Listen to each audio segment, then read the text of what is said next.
Oke, assalamualaikum warahmatullahi wabarakatuh. Waalaikumsalam. Ya, selamat pagi. Berjumpa kembali dengan kami ya di acara Muwardi Way setiap hari Selasa jam setengah 10. Nah, saya pagi ini pakai masker, cuman maskernya agak berbeda ya. Biar nggak polos-polos aja ya. Biar kayak ya kepengen sih berbrewok nih ya, cuman karena berhubung nggak tumbuh-tumbuh brewoknya, akhirnya yaudah pakai masker aja ya. Temporary brewoknya. Temporary ya. Ya, bersama saya Dr. Warigi Triatmoko, spesialis penyakit dalam. Ya, untuk topik kali ini kita akan ngobrol-ngobrol lah ya tentang persiapan apa aja sih yang kita lakukan ya sebelum prosedur pembedahan. Nah, tentunya ada persiapan anestesi, atau kalau teman-teman sobat Muwardi Way dimanapun Anda berada pasti pernah dengar nih, kayak misalnya anestesi atau pembiusan. Nah, itu ngapain aja sih gitu. Nah, tentunya kalau sobat Muwardi dengar nih kata-kata bedah, kata-kata bius, kata-kata suntik, itu mungkin menakutkan ya barangkali ya. Wih, serem. Nah, cuman nanti di sini kita ngobrol sama dokternya ya. Dokternya nggak serem kok, tidak seserem suntik ya. Oh, enggak juga. Ya, suntiknya juga nggak serem lah ya. Nanti bisa mau model-model suntik gimana ya, bisa lah nanti ya sama dokter Andi ya. Itu nanti kita akan ngobrol 1 jam ke depan. Silahkan tanya-tanya nih buat yang di Facebook, kemudian juga buat yang di Instagram. Thank you banget, terima kasih matur nuwun buat sobat Muwardi semua, panjenengan yang sudah gabung di Muwardi Way pagi ini. Terima kasih untuk waktunya ya. Dan jangan lupa sharingnya loh ya. Karena kita juga nanti live di YouTube juga ya, YouTube RSUD Dr. Muwardi. Jangan lupa juga untuk nanti ini di-share ya, di-share, di-subscribe juga, like, komen ya. Karena info-info ini info-info yang insya Allah bermanfaat untuk kita semuanya ya. Sebelumnya juga kita mau nyapa-nyapa nih.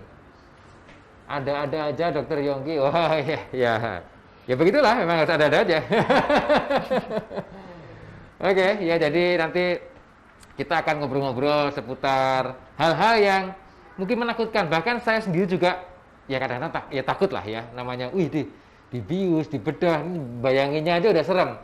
Apalagi yang melakukan. Nah ya, jadi emang yang menjalani barangkali. Jadi memang nanti kita akan ngobrol-ngobrol 1 jam ke depan. Silahkan tanya sebanyak-banyaknya, mumpung ada ahlinya di sini ya. Jadi judulnya adalah persiapan pasien sebelum menjalani prosedur medis dengan anestesi. Dan di sebelah saya sudah ada dokter yang keren ya, ganteng, sabar ya, atau pokoknya jos banget lah ya. Ya, terima kasih. Dokter Andi Nugroho, spesialis anestesi, magister kesehatan. Ya. Selamat pagi, Dok. Pagi, terima kasih Dokter Yongki. Assalamualaikum warahmatullahi wabarakatuh. Waalaikumsalam. Selamat pagi semua. Ya, jadi di sebelah saya ini adalah Dokter Andi ya, dokter spesialis anestesi. Kita akan ngobrol 1 jam ke depan ya. Silakan mau nanya-nanya nih, Dok. Kalau disuntik sakit nggak? Boleh nanya ya, Dok. Suntikannya ada tekniknya gimana aja sih, Dok? Nah, silakan tanya aja ya. Dok, saya mau dibius tapi saya punya gula, misalnya tanya aja. Dok, saya mau dibius tapi saya takut nih, Dok. Lagi masa-masa gini. Nah, silakan semuanya boleh nanya. Tapi mungkin sebelum kita ngobrol jauh ke depan, ini ada materi, Dok ya? Ada sedikit pengantar Kita saja. silakan Dokter Andi mungkin. Oh, ini ada pertanyaan. Oh ya, silakan nanti dari Dokter Andi ingin memberikan sedikit materi. Ya. Terima kasih Dokter Yongki. Jadi sebelum dilakukan operasi, tentu saja akan ada prosedur namanya prosedur anestesi atau pembiusan ya. Jadi pembiusan itu sebenarnya ada bius umum, kemudian bius regional. Regional itu maksudnya cuma sebagian dari tubuh kita, kayak misalkan saat operasi sesar, separuh ke bawah aja yang kita hilangkan rasa nyerinya. Kemudian ada yang namanya prosedur blok saraf perifer, jadi hanya bagian tertentu dari tubuh kita. Atau yang paling sederhana adalah anestesi lokal. Nah, sebelum berbagai prosedur anestesi ini, tentu saja dokter anestesi nanti akan melakukan pemeriksaan terlebih dahulu kepada pasien, atau istilah medisnya prosedur pemeriksaan pra-anestesi atau preoperasi. Jadi di situ ada beberapa tujuan, Dok. Cuma tujuan akhirnya untuk mengurangi komplikasi atau mencegah komplikasi yang timbul ke pasien, kemudian juga pada akhirnya akan mengurangi tingkat kematian. Bagaimanapun prosedur medis itu tentu saja adalah tindakan yang mengandung risiko. Meskipun kita cuma nyuntik anestesi lokal bukan berarti tanpa resiko kan, pasti ada resikonya ya. Kemudian dan juga tujuan akhir yang kedua adalah mengembalikan kondisi fisiologi secepat mungkin. Jadi recovery kita setelah operasi itu kita harapkan secepat mungkin. Cepat bangun, cepat pulih, mobilisasi atau aktivitas ya, sehingga pasien bisa segera pulang ya. Cuma kalau kita breakdown tujuan spesifiknya, ya kita tentu saja sebelum melakukan pembiusan kita harus kenali dulu kondisi pasiennya ya. Pasien ini ada masalah apa, ada masalah kesehatan apa, kemudian juga kita cari kemungkinan potensial yang masalah yang muncul nanti pada saat dilakukan pembiusan atau operasi. Pada saat setelah operasinya juga harus kita gali semua dari pasien ya. Kemudian kalau ada yang kurang optimal, misalkan tadi ada diabetes, gulanya tinggi, ya kita harus optimalkan dulu kondisinya, ya. Karena kondisi-kondisi tertentu, misalkan gula darah yang tinggi, nanti tidak akan optimal saat pembedahan, malah justru komplikasi yang muncul akan lebih besar, ya. Kemudian juga nanti setelah itu kita bisa menentukan rencananya, rencana perioperatifnya. Jadi maksudnya setelah kita gali semua informasi, kita periksa pasien, kita nanti bisa tentukan biusnya mau bius apa? Bius total kah? Bius regional kah? Atau blok saraf perifer kah? Ya. Kemudian juga nanti setelah operasi pun kita bisa menentukan ini nanti akan kembali ke ruangan dengan perawatan biasa atau dengan pengawasan khusus seperti di ICU. Oke, Dok, sebentar Dok. Nanti nih, sebelum kita lanjut ya Dok ya. Oke. Ini sepertinya sudah banyak nanya Dok. Nah, ini dari Facebook, oke. Halo Sobat Muardi yang dari Facebook ya. Dari Dorawati ya, tes, oke ya. Umi Abidah Hasanah. Assalamualaikum Dok. Waalaikumsalam. Waalaikumsalam warahmatullahi wabarakatuh. Mau nanya Dok, kalau bayi sungsang ibunya tuh pengen banget normal. Gimana itu tanggapannya? Nggak bahaya kan? Loh, ini agak salah alamat ini. Oh, jadi sebentar bayi sungsang pengennya normal. Lagi nih deh. Nanti mungkin pertanyaannya kita simpan ya Bu. Tenang aja, kita akan jawab semuanya. Pertanyaan kita simpan, nanti bagian humas ya. Ada Mbak Mary nanti akan menanyakan ke bagian ojinnya ya tentang proses kelahiran. Oke, nggak masalah, tenang aja. Tanya apa aja boleh, nanti kita arahkan ya. Kemudian dari Nur Fitri ya, pagi Pak Dokter, obat bius pasca seksio itu efek obatnya berapa lama ya Dok ya? Kadang kok sering nyeri di punggung padahal udah setahun. Oh iya ini sering Dok. Jadi misalnya kalau habis operasi kok masih kadang suka nyeri atau bekas operasi usus buntu. Nah, itu gimana Dok? Moga Dokter nanti. Ya, jadi mungkin ini waktu operasi sesar dengan teknik spinal anestesi ya. Jadi cuma disuntik di punggung, kemudian perut ke bawah ini yang tidak merasakan nyeri. Ya, kalau efek obat biusnya sebenarnya relatif singkat ya.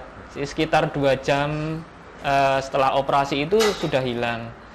Cuman terkadang memang ada yang namanya komplikasi ya. Dari tindakan kan itu kan kita suntik ya, kita suntik di sela-sela tulang belakang, kemudian masuk sampai ke istilahnya ruang subarachnoid.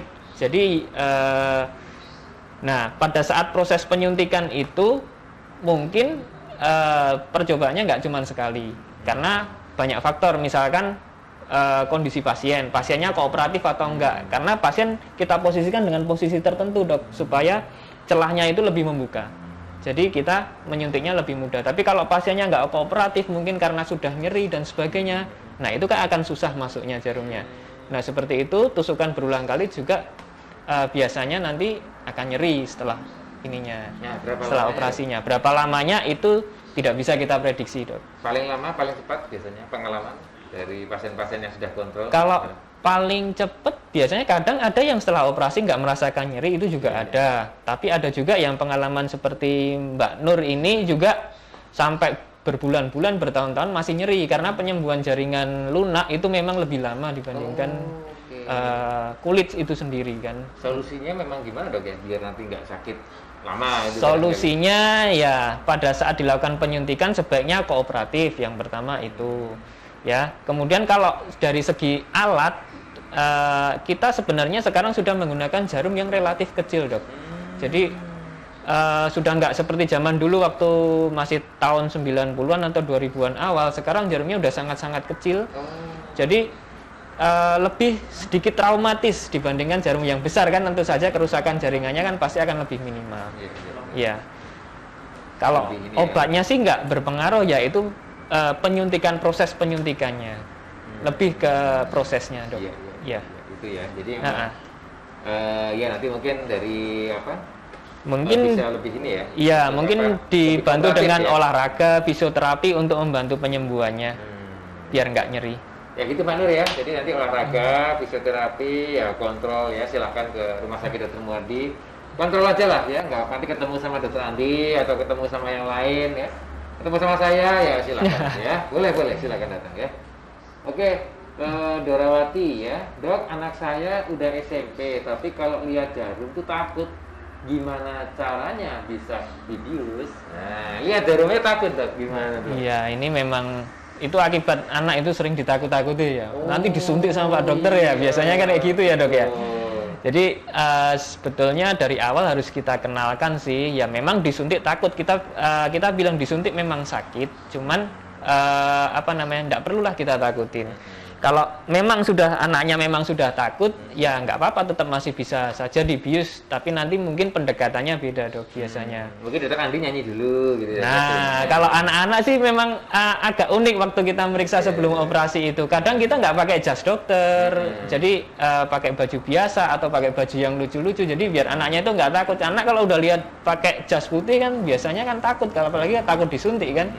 Nah, kemudian juga kita ajak ngobrol, kita jelaskan prosedurnya seperti apa, ya. Kita terangkan kalau perlu kita bawa jarumnya, jarum suntik. Nanti ini biasanya kalau saya sih, ini jarumnya nggak kita pakai, kita lepas. Nah, nanti obatnya masuknya kan lewat infus. Jadi nggak disuntik langsung ke adik, misalkan seperti itu. Jadi ini nanti cuma lewat infus saja, habis itu adik tidur nggak merasa sakit. Nah, dan obat-obatannya itu ya kita gunakan obat yang bisa membuat anaknya tenang. Jadi nggak rewel nanti setelah disuntik dan sebagainya, nangis-nangis. Ya memang harus kita hindari sih sebelum melakukan pembiusan itu. Sebaiknya anak-anak itu jangan nangis, karena kalau nangis biasanya kan jadi hiperreaktif di jalan nafasnya. Ya, terima kasih dari Mbak Nur, Ibu Dora ya, Ibu Dora. Nah, kita lanjut ke Instagram dari Widival. Dok, jika melakukan tes kolonoskopi dan gastroskopi, menggunakan bius lokal atau total ya, apakah jika pasien ingin bius total diperbolehkan? Silakan dok. Ya, jadi kalau di Muardi ini sudah sering ya, jadi prosedur kolonoskopi, gastroskopi itu menggunakan bius total, ada bius lokal, ada. Jadi nanti juga akan digali dulu informasinya dari pasien ini, bapak atau ibu, kira-kira lebih menguntungkan yang mana? Apakah harus dibius total atau dibius lokal saja? Jadi tidak masalah, tapi tetap harus kita periksa dulu pasiennya. Jadi pertanyaannya kalau bius minta total itu gimana dok? Kalau memang tidak ada kontraindikasi setelah dilakukan pemeriksaan, nggak masalah. Nggak masalah. Jadi mungkin kan ada yang takut nanti merasakan nyeri atau takut prosedurnya, ya nggak apa-apa, dibius total nggak masalah dok. Iya. Ya gitu ya Bu ya. Jadi saya jawab, jadi tidak apa-apa jika nanti tidak ada kontraindikasi atau syarat-syaratnya terpenuhi. Ya. Berikutnya dari Alea ya. Dok mau tanya untuk efek samping dari obat anestesi itu apa ya, sebelum dan sesudahnya? Terima kasih, sama-sama. Wah, ini agak panjang ini dok. Kalau obat anestesi itu kan banyak ya. Mungkin secara umum aja, setelah prosedur anestesi itu apa sih mungkin efek samping yang timbul? Salah satunya adalah mual muntah. Ya, jadi mual muntah setelah operasi atau setelah anestesi itu yang paling umum muncul. Ya, jadi memang kebanyakan seperti itu. Tapi biasanya sudah kita berikan pencegahan sebelum dilakukan pembiusan, sudah kita berikan obat-obatan untuk mencegah mual dan muntah setelah operasi. Tapi ada juga yang setelah diberikan obat-obatan pun tetap masih seperti itu. Jadi tergantung individunya memang. Itu sih yang paling umum. Terus satu hal dok, ini saya yang nanya dok. Ya, silahkan. Nah kalau misalnya obat-obatan itu kita kan tahu nih ada namanya drug allergy ya, atau dia alergi terhadap beberapa obat-obatan. Nah itu baiknya gimana dok? Atau memang ada pemeriksaan dulu, dilakukan mungkin skin test atau apa dan sebagainya sebelum melakukan penyuntikan itu dok barangkali? Ya, jadi memang tadi yang saya bilang pemeriksaan praoperasi itu kan kita lakukan anamnesis dok, kita tanya-tanya pasiennya, kita ketemu. Salah satunya yang kita tanyakan itu memang riwayat alergi. Ya, pasien punya riwayat alergi atau tidak. Kalau memang pasien tahu ya nggak masalah, kan sudah terdeteksi sejak awal. Tapi misalkan tidak tahu, dari pada saat kita melakukan pembiusan ini juga kita titrasi obatnya. Jadi nggak serta-merta langsung masuk, tapi ada yang kita encerkan biasanya. Misalkan antibiotik kita encerkan atau obat-obatan yang lain juga kita titrasi. Jadi memang pelan-pelan. Ya, kalau nanti kita lihat timbul reaksi lokal atau sistemik, ya tentu saja kita lakukan penanganan sesuai prosedur. Iya. Terima kasih Dr. Andi ya. Oke, ini banyak sekali yang nanya dok. Nah, ya syukur ya. Kemudian tadi Bu Dorawati, kalau mau diambil darahnya anak saya juga nggak mau yang tadi itu. Iya. Ya karena udah takut duluan dok. Takut duluan. Iya. Ya, oke. Berikutnya tadi Bu Dora sudah. Mbak Nur ya, kalau kiret itu pakai bius apa ya dok? Kiretase. Ya, jadi macam-macam juga ya Mbak Nur. Jadi bisa bius total bisa, bius separuh juga bisa. Bius lokal pun juga bisa kuret. Jadi memang macam-macam sih, tergantung kondisi, mungkin juga permintaan pasien seperti apa ya. Kemudian dokter kandungannya sendiri juga mintanya seperti apa. Kan tuh salah satu tugas dokter anestesi itu mempermudah kerja operator. Ya, jadi kalau operatornya mudah pasti lebih cepat dan insya Allah lebih aman. Ya, itu. Sip. Ada lagi dok, rame dok. Wah, ya alhamdulillah nih ya. Pasien kita banyak pagi ini. Ya, alhamdulillah. Dok, mungkinkah bila kondisi darurat ya, tidak ada dokter atau ahli obat anestesi, kemudian dilakukan operasi tanpa pembiusan. Wow, apakah rasa sakit karena pembedahan bisa menimbulkan kematian sakitnya itu? Tapi kok tanpa pembiusan? Nah itu saya pikir kok zaman sekarang sudah tidak ada ya dok ya, seperti itu. Kita tinggal di daerah terpencil pun biasanya ya tetap dokter bedahnya sendiri misalkan itu juga akan bisa membius lokal biasanya, paling enggak lah dia ada ilmu untuk bius lokal tadi. Kalau nggak dibius itu saya pikir kok nggak manusiawi ya. Wah, sakit sekali dok. Iyalah pastinya. Tidak bisa dibayangkan ya. Kena pisau aja sakit, apalagi itu dibedah tanpa bius. Saya pikir sudah nggak ada. Sakit sekali ya. Kalau sama sakit hati, kira-kira sakit mana? Wah, itu lebih sakit hati kan. Sakit hati ya. Susah obatnya itu deh. Kalau sakit hati nanti langsung ke Langsung ke Sis Mary. Ya. Nanti biar diobati. Kenapa? Ya, kalau karena sakitnya ya bisa sampai mati nggak?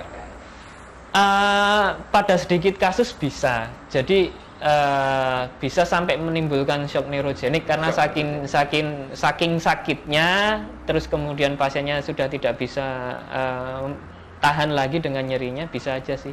Cuma jarang sekali seperti itu. Iya. Tapi dulu waktu PTT pernah sih kayak gitu dapat. Oh gitu ya? Iya. Jadi melahirkan karena susah keluar, dilakukan perasat untuk mengeluarkan, didorong, saking nyerinya langsung cardiac arrest, jadi langsung jantungnya berhenti mati seperti itu. Pernah seperti itu. Oke, jadi saya kira kalau untuk sekarang ya hampir tidak ada sih yang seperti itu ya. Pasti tetap dilakukan pembiusan. Oke, berikutnya dari Vini ya. Assalamualaikum. Waalaikumsalam dok. Mau tanya, jika melepas pen di bagian tulang radius apakah bisa menggunakan bius regio dok? Tidak menggunakan total. Silakan dokter Andi. Ya, bisa sekali. Jadi nanti dengan menggunakan teknik blok ya. Jadi nanti blok dari saraf brachial dok. Jadi nanti kita suntik di daerah tulang selangka ini dok. Jadi itu tulangnya tulang radius kan, biasanya kita suntik di bawah tulang selangka ini. Ya nanti bagian yang teranestesi atau tidak merasakan nyeri itu dari sini sampai ujung jari. Jadi hanya ini aja. Pasien tetap sadar, kalau mau sadar boleh, kalau pengen tidur ya nanti kita berikan obat untuk tidur biar tidak takut. Bisa. Bisa ya. Ya. Oke. Ini pertanyaan ramai juga ya. Wah, ada lagi. Sekarang dari Facebook, saya dari Instagram ya. Ya. Banyak nih dok. Oke, oh Palangkaraya hadir. Oke, dari Bu Ekowati ya. Oke, dari Puskesmas Cirebon. Wah, Puskesmas Cirebon gabung kita loh. Wah, mantap sekali. Puskesmas Kejaksaan Cirebon. Mantap ya. Terima kasih. Kalau bahasa Cirebon itu apa ya masuknya? Masih Jawa? Jawain. Waduh, saya nggak bisa bahasa Sunda. Atur nuhun apa ya? Atur nuhun. Atur nuhun gitu ya, atur nuhun gitu ya. Oke. Kemudian dari, boleh silakan kalau mau dituliskan ya, misalnya dari mana nih? Dari Singapura, ya. Dari ada berarti ada juga. Ada. Dari Wah, Taiwan, mantap. kemudian dari mana? Dari Kalimantan. Ditulis ya. Nanti kita akan sapa-sapa juga. Mungkin ada yang pakai linknya siapa, dari puskesmas mana, dari rumah sakit mana, boleh kita sapa-sapa ya. Oke. Selanjutnya dari Meli ya. Pagi dok, saya mau tanya, obat bius pasca seksio berapa lama ya sembuhnya? Baru 3 bulan tapi nyerinya yang banget di punggung. Itu obatnya apa dok? Diulang dikit mungkin ya, tadi sudah. Iya, jadi kalau obat biusnya sendiri mungkin 2 jam setelah operasi sudah hilang ya. Tapi kalau nyerinya itu memang mungkin karena proses penyuntikannya. Jadi kerusakan jaringannya, kan kita suntik di punggung itu ada kulit, kemudian ligamen, kemudian soft tissue yang lain ya, yang mungkin itu yang nyeri. Jadi penyembuhan jaringan lunak itu memang lebih lama. Jadi untuk menguranginya, kalau memang mengganggu sekali ya bisa diberikan obat anti nyeri, misalkan paracetamol atau yang lain. Tapi kalau juga diimbangi dengan fisioterapi ya, kemudian olahraga untuk membantu otot-ototnya juga biar cepat recovery-nya. Oke, gitu ya. Ini dok dari Hong Kong dok. Wah, mantap. Ada ya dari Hong Kong ya, Jumaira Cinta. Oke. Bu Ekowati nanya ada nih. Assalamualaikum. Waalaikumsalam. Mitos atau fakta ya, kalau melahirkan secara sesar itu untuk kelahiran anak berikutnya harus operasi juga. Mitos atau fakta dok? Mungkin itu dokter Objin yang lebih ahli menjawab, cuma bagi saya itu mitos saja. Ya, sepengetahuan saya memang tidak harus, tergantung indikasi sesar sebelumnya itu apa. Kalau memang panggulnya sempit ya nggak bisa, biasanya tetap harus operasi. Siap. Nanti tanyakan ke dokter Objin. Tamu selanjutnya ya dok ya mungkin. Tamu selanjutnya, tapi biar ditampung dulu oleh tim kita ya. Dari Lucy Palusia. Selamat pagi dokter. Oke. Selamat mengajarkan kita ilmu pengetahuan kesehatan yang buat kita mau belajar. Terima kasih ya. Dari Kalbar. Mudah-mudahan bermanfaat. Kesehatan buat kita, puji syukur pada Tuhan, kita semuanya sehat selalu dalam penyertaan dan lindungan Tuhan. Amin. Terima kasih dokter penjelasannya. Semoga semakin semoga yang menyimak semakin cerdas ya setelah menyimak pengetahuan ya. Dari Landak, Ngabang, Kalimantan Barat hadir setia belajar. Mantap. Mantap, apresiasi ya. Apresiasi sekali nih ya. Terima kasih ya dari Lucy Palusia. Terus belajar ya. Kalau bisa dicatat boleh. Nanti kalau misalnya mau review ada di YouTube channel ya. Sekali lagi kalau ada yang ketinggalan atau ingin ikut dari awal, silakan langsung aja ke YouTube channelnya RSUD Dr. Muardi ya. Silakan di subscribe ya. Insya Allah bermanfaat lah ya. Di subscribe, nanti kemudian di share ke teman-teman yang kira-kira memerlukan. Ini ada materi bagus nih bersama Dr. Andi. Nah, ini di share nih di grup BA, grup Facebook punya Anda sekalian, silakan ya. Terima kasih Lucy. Kemudian berikutnya dari Wahyu Nur Hidayah, dok boleh apa enggak ya, boleh tahu kalau di bius lokal sama total itu disuntik di sebelah mana? Terima kasih, silakan. Ya, kalau di bius lokal tentu saja di daerah lokal yang akan dilakukan operasi, misalkan operasinya di daerah tangan, di sini ya disuntiknya di daerah tangan. Itu kalau bius lokal. Ada juga yang regional tadi, misalkan operasi kaki, patah tulang kaki, nanti bisa aja di bius regional, spinal atau epidural itu disuntik di punggung dok. Tapi nanti yang mati rasa separuh ke bawah. Tapi kalau bius total itu kita masukkan obat lewat infus. Jadi mutlak sebelum operasi harus dipasang infus dulu, akan lebih baik. Ya, seperti itu. Itu ya dari pertanyaan tadi.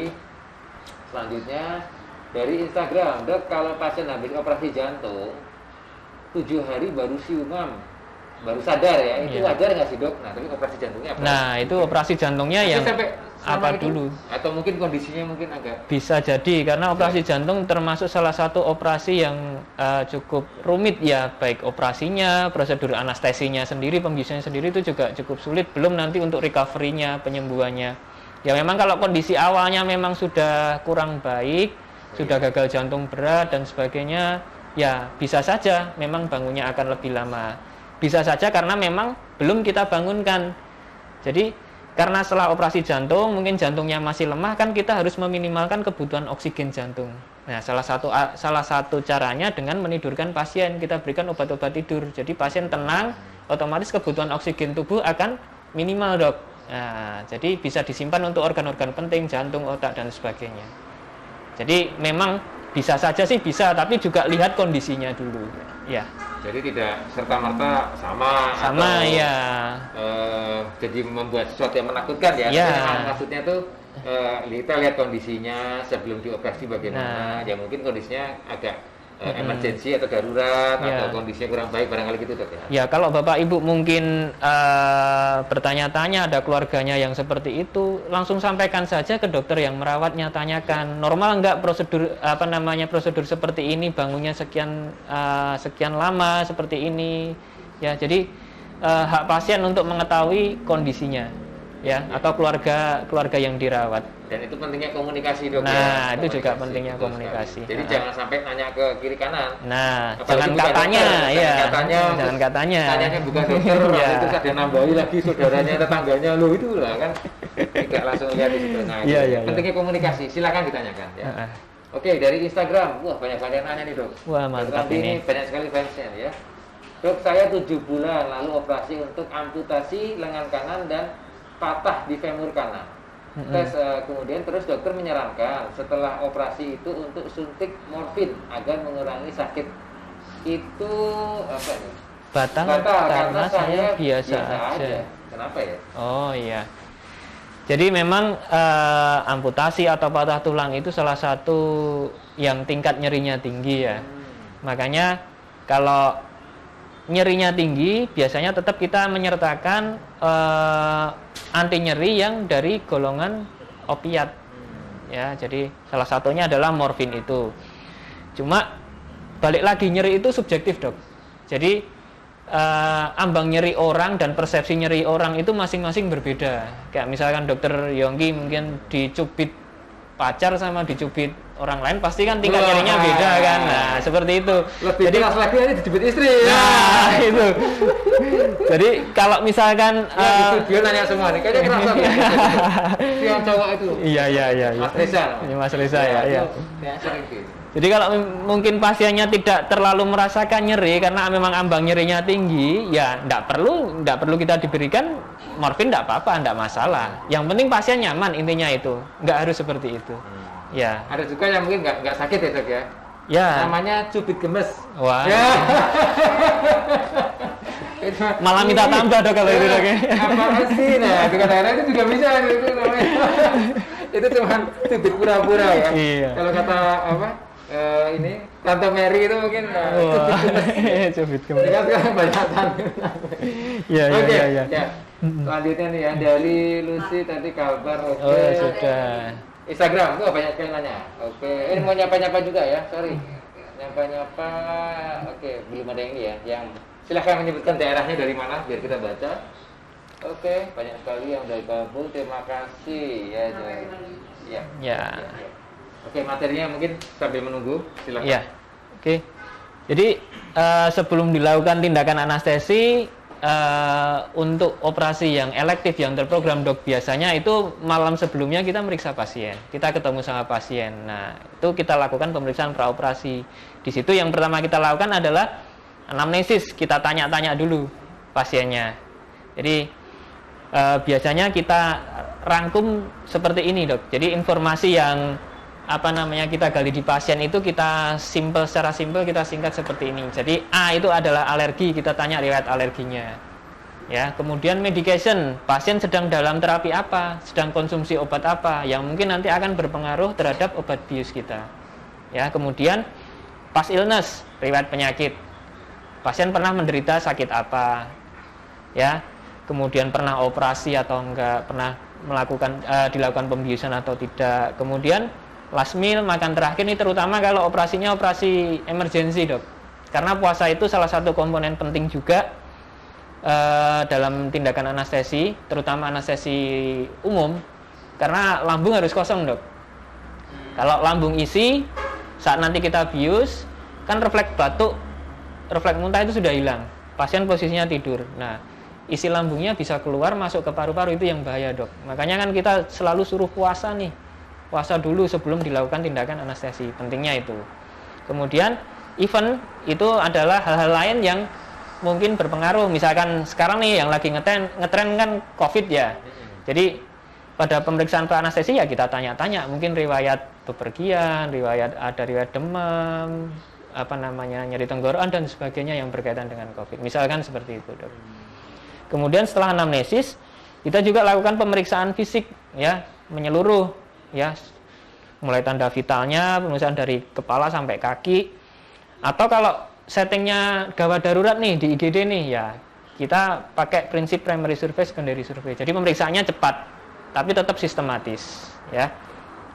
Nah, setelah itu baru pemeriksaan penunjang, misalkan laborat atau EKG, rekam jantung atau foto ronsen dada, itu biasanya pada pasien-pasien yang usianya di atas 40 tahun ya.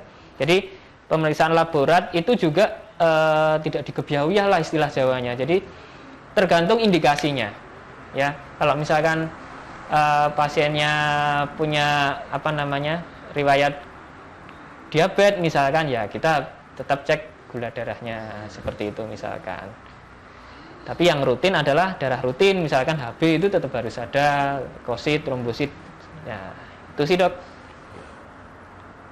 Kemudian setelah selesai kita melakukan pemeriksaan fisik, kemudian tadi anamnesis kita tanya-tanya, dan pemeriksaan lab, pada akhirnya kita simpulkan.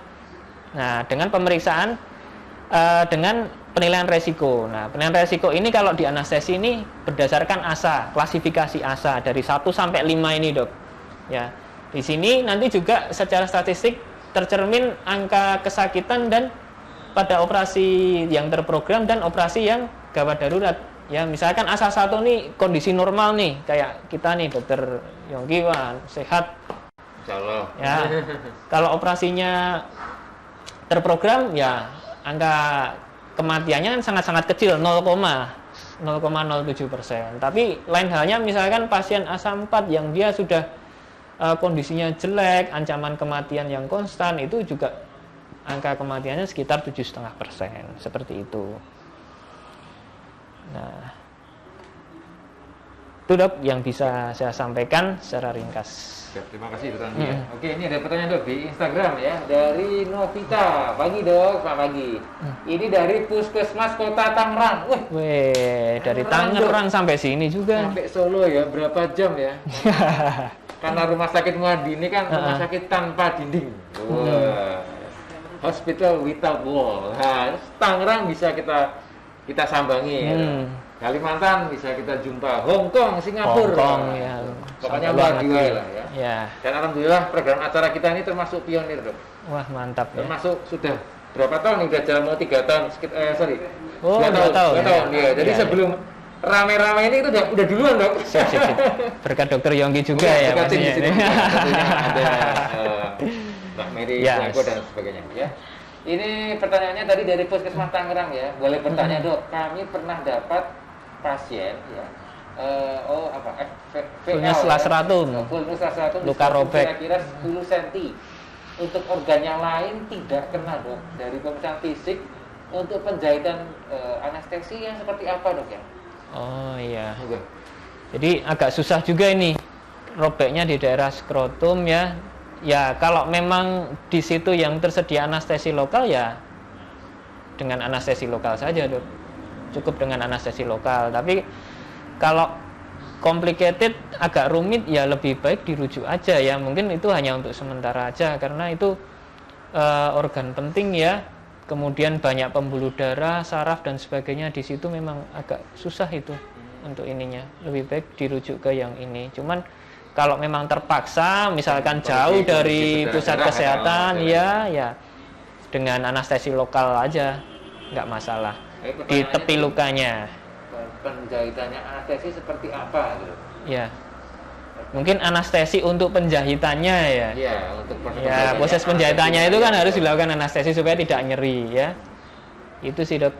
Apakah di samping-sampingnya atau di mana? Ya, di tepi lukanya aja. Di tepi lukanya itu dilakukan penyuntikan dengan anestesi lokal aja. Oke, ya.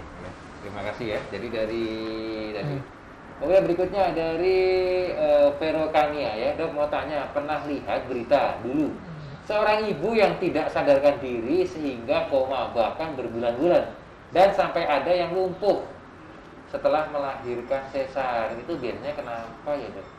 Apa karena bius? Ya banyak faktor ya sebenarnya seperti itu ya. Jadi itulah pentingnya kita melakukan pemeriksaan praoperasi ya, untuk menggali informasi dari pasien, menggali kondisi pasien yang sebenarnya seperti apa. Karena banyak yang mungkin sendiri pasien tidak merasa sakit atau dia tidak tahu, tapi sebetulnya ada sesuatu di dalam tubuhnya. Ini contoh aja, misalkan pernah ada kasus memang setelah dilakukan operasi untuk sesar, kemudian ibunya nggak sadarkan diri ya. Tetapi ternyata itu dia ada tumor otak, dok. Ya, jadi kalau seperti itu nggak dilakukan anestesi pun bisa saja dia nggak sadar. Tapi pasien nggak merasa sakit karena dia nggak tahu ada tumor di otaknya. Nah itu taunya setelah pasien nggak sadar itu, setelah dilakukan tindakan pembiusan, kemudian dilacak apa ini, apa sih sebabnya, dilacak semua. Kemudian pada saat dilakukan CT scan kepala, ternyata baru ketahuan kalau itu ada tumor otak. Jadi banyak faktor ya, bukan hanya ya bisa karena obat anestesinya, tapi itu juga hanya sekian persen aja, dok. Tapi banyak faktor-faktor lain yang bisa menyebabkan hal-hal seperti itu yang tidak kita kehendaki. Ya, jadi itu tadi ya, Vero Kamia ya. Jadi memang banyak hal, banyak faktor yang kita tidak bisa melihat secara langsung ya, tapi kita kaji lebih detail lah ya. Ini penyebabnya apa nih? Ternyata ada ini, ternyata ada ini. Itu ya karena dalam dunia kedokteran, tapi kan medis ya sering masalahnya gitu. Kan itu kan bukan pemeriksaan rutin ya. Betul. Kayak tadi kasus tadi misalnya kita mau sesar dan pasien tidak pernah, saat kita tanya, kita evaluasi, pasien nggak pernah merasakan sakit, riwayat sakit kepala berulang atau apa ya. Tentu saja kan kita tidak akan melakukan pemeriksaan CT scan, dok. Ya kan? Betul. Tapi ternyata timbul komplikasi dan ternyata setelah diperiksa ada masalah di otaknya. Nah, contoh juga kayak alergi obat misalnya. Nah, itu juga bisa. Ada riwayatnya selama ini nggak pernah. Nah, itu bisa muncul di kemudian hari tiba-tiba saat jenis ini ya. Ya itu di luar kuasa. Di luar kuasa. Ya. Oke ya, terima kasih. Ya. Oke, pertanyaan berikutnya. Assalamualaikum. Nah, tuh dari Singapura, Dok Kadir. Wah, mantap. Dari Hartutik ya. Assalamualaikum, waalaikumsalam. Waalaikumsalam warahmatullahi Singapura ya, Singapura. Udara di Singapura ya, jamnya sama ya kayaknya. Selisih 1 jam, dok, lebih cepat ya. Mungkin di sana apa panas apa dingin ya? Sama lah kayak kita ya. Oke, jadi emang banyak sekali hal-hal ya. Ya, tergantung AC-nya. Tergantung AC-nya. Jadi memang banyak sekali hal-hal ternyata ya terkait dengan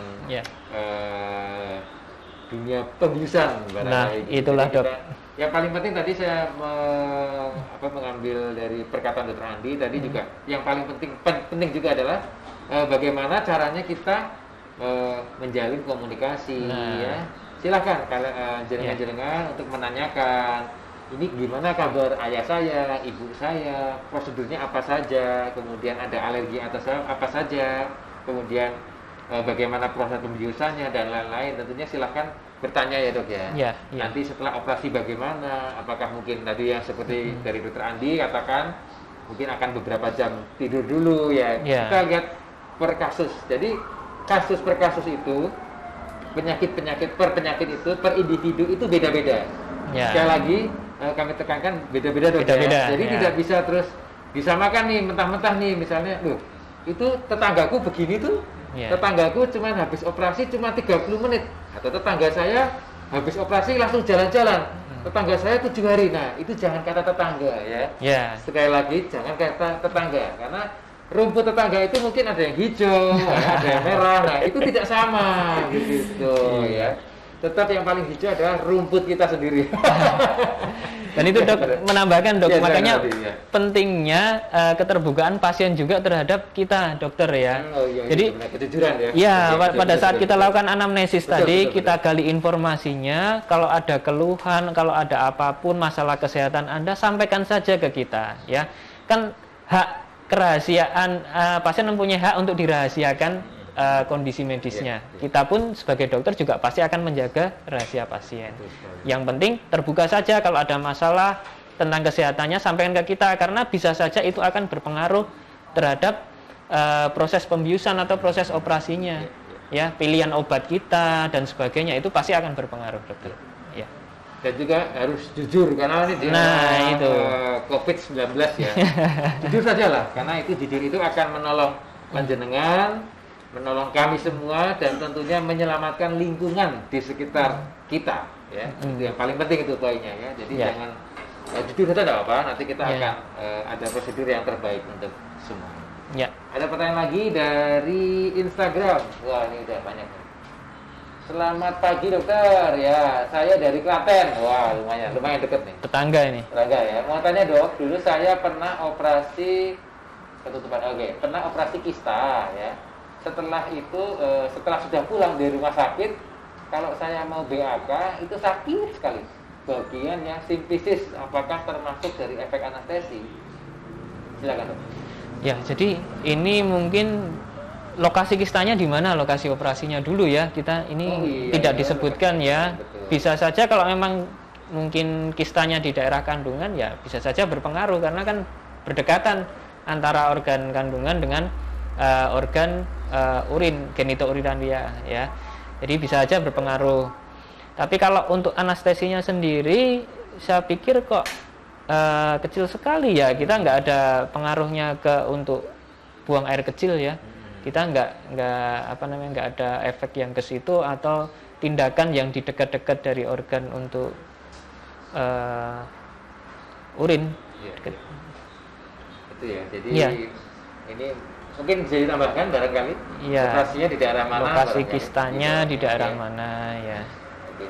Mungkin sambil ini kita, ini dok dari Ngargoyoso ya, dari teman-teman di Facebook. Terima kasih dari Himawan Hartini Ngargoyoso, matur nuwun, terima kasih. Ngargoyoso itu daerah ini ya? Ngargoyoso itu kebun teh dok. Kemuning. Iya, itu dingin kalau itu. Mantap. Asik. Ya. Nanti bisa berkuda.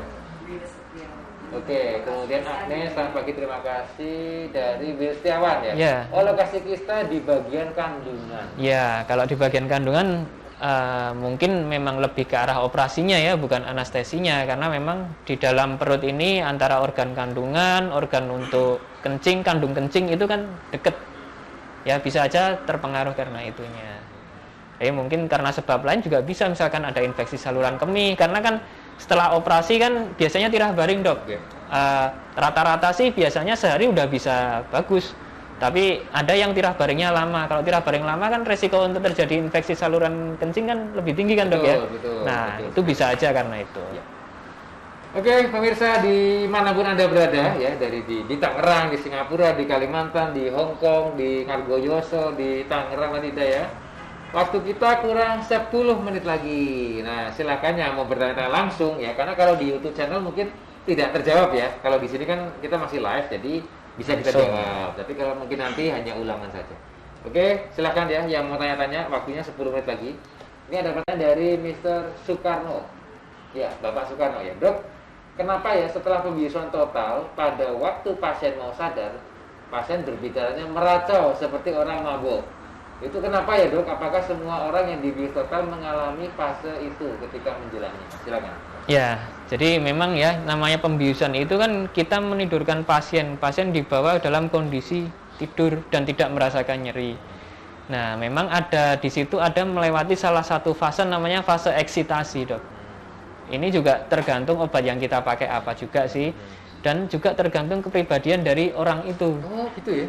Kondisi psikis orang itu juga. Jadi ada yang tenang aja gitu ya ada, tapi ada yang karena mungkin sebelumnya takut, cemas. Nah, pada saat fase setengah bangun ini dia meracau atau gelisah gitu juga ada juga. Iya. Ya emang itu tahapan ya, salah satu tahapan dari bangun ke tidur dan dari tidur ke bangunnya juga melewati tahap itu. Cuman masing-masing orang kondisinya berbeda. Ya. Ini tadi ada yang dari Pati Winong. Pati Winong itu masih kita ya? Masih Pati Jawa Tengah itu ya, Jawa Tengah ya, Pati Winong ya. Dia masih Jawa Tengah ya. Yuli ya, dari Pati, terima kasih. Halo Pati ya. Oke, terima kasih buat udah gabung ya. Dari Wila Stirno terima kasih ya, tadi sudah terjawab. Mas Soekarno sudah. Oke, jadi banyak sekali hal-hal yang kita bahas pada kesempatan pagi ya, pagi menjelang siang hari ini ya. Cerah sekali juga cerah ini. Sekali ya, suasananya cukup oke ya. Tidak panas, tidak panas, tidak dingin. Pakai AC, Dok. Oh iya. Tapi lampunya juga cukup panas ya. Iya. Jadi, asal hatinya jangan panas ya. Itu ya. Jadi emang banyak sekali kita tadi ngobrol-ngobrol ya sejam tadi ya dengan informasi yang luar biasa. Ya. Ini sudah dibacakan tadi Dok ya? Sudah. Jadi ini hanya rangkuman aja sih apa yang kita lakukan pada saat sebelum itu kan bisa kita lakukan optimalisasi atau kita berikan obat-obatan nih sebelum dilakukan anestesi itu kita berikan obat-obatan sesuai indikasinya. Misalkan pasiennya cemas kita berikan obat penenang misalkan seperti itu. Kemudian edukasi misalkan kita jelaskan nanti prosedur pembiusannya seperti apa sekaligus inform consent. Kita minta persetujuan untuk tindakan pembiusannya.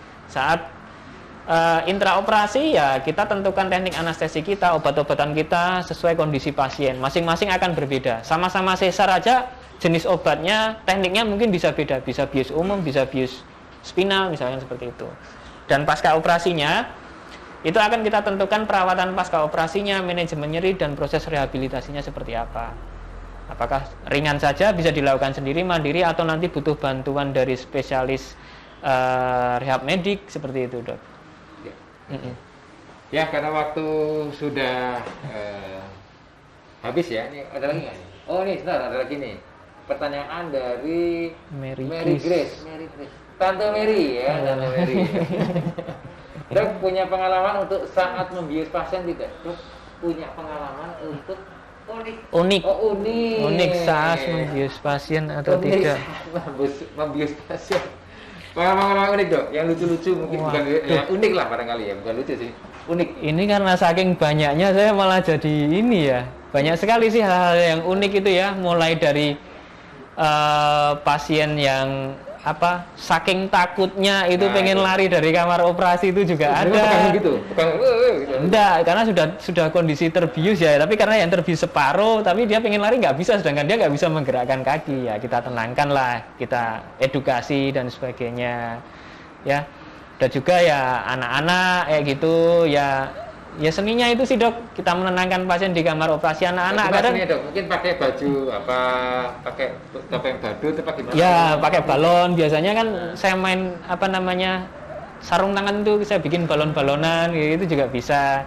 Kalau enggak operasi sambil lihat YouTube pernah juga karena memang dia anaknya suka lihat YouTube ya, biar dia tenang ya disunat sambil lihat YouTube ya kan. Tapi jangan operasi sambil menggerak-gerakkan itu jangan ya. Jangan. Pokoknya jangan sampai nyentuh daerah yang steril nanti dimarahin sama dokter bedahnya nanti. Okay. Banyak sih Dok kalau unik ya. Unik gitu ya. Tadi pas fase-fase itu juga ya. Iya, yang fase-fase setengah bangun itu kadang ngomong macem-macem. Curhat itu juga ada yang curhat. Oh gitu ya. Ada. Aduh, ini bulan ini jatuh tempo nih. Oke. Ya, itu sekedar joke aja ya. Jadi oke, dan sekali lagi saya mengingatkan kepada teman-teman dimanapun Anda berada ya. Hasil rekaman ini nanti bisa kalian lihat lagi di YouTube channel RSUD Dr. Muadi ya. Di YouTube channel RSUD Dr. Muadi. Silakan dilihat ya, diulang-ulang, dipelajari, di-share silakan. Sekali lagi jangan lupa loh ya untuk like, untuk follow, untuk subscribe, untuk komen ya. Silakan. Bila ada kritik, saran yang sifatnya untuk memperbaiki kami ya, insya Allah kami akan selalu open. Ya. Open 28 jam. Wow. Yang 4 dari mana? Jadi ibaratnya saking responsifnya. Iya. Saking responsifnya 24 jam ya. Jadi kita tetap ingin memberikan yang terbaik untuk panjenengan semua dimanapun Anda berada. Ya, sebelum kita tutup mungkin dari Dr. Andi ada mungkin tips apapun ya, closing statement monggo. Ya, jadi anestesi ini adalah salah satu proses penting dalam prosedur operasi juga. Di situ memang tidak terlalu tampak perannya, tapi sangat penting untuk proses itu sendiri, kesembuhan dari pasien itu sendiri. Maka dari itu saat kita lakukan pemeriksaan, kita minta Sobat Muwardi tetap jujur, ya, terbuka terhadap kita dokter untuk mengungkapkan apa-apa saja yang informasi kesehatan terkait pasien kepada kita, supaya nanti bisa jelas ada masalah apa juga bisa tertangani dengan baik. Dan tentunya kita juga tidak mengharapkan komplikasi atau pasien keluar dari rumah sakit kita ini dalam kondisi yang buruk apalagi meninggal, ya kan dok ya. Tentu saja harapan kita adalah pasien baik, tapi juga kita butuh kerjasama dari pasien, ya gitu dok. Ya, terima kasih ya dari Dr. Andi ya. Ya, sekali lagi di era pandemi COVID-19 ini yang saat ini masih kita berjuang bersama, jangan lupa untuk istirahat ya. Istirahat itu penting untuk menjaga imunitas tubuh kita. Jam 9 malam tidur, bangun jam 4 pagi ya. Kemudian makan dengan porsi yang baik dan benar, sayuran, buah-buahan ya, telur, ikan untuk meningkatkan imun tubuh Anda, dan juga olahraga ya 20 sampai 30 menit setiap hari. Kemudian minum air putih 8 gelas sehari, dan yang paling terakhir adalah hindari stres ya. Apapun itu kita hadapi bersama. Semua orang merasakan hal ini ya. Kita tetap semangat, tetap optimis. Bersama kita bisa ya. Jangan menyerah, maju terus, dan jangan lupa bahagia. Terima kasih. Wassalamualaikum warahmatullahi wabarakatuh.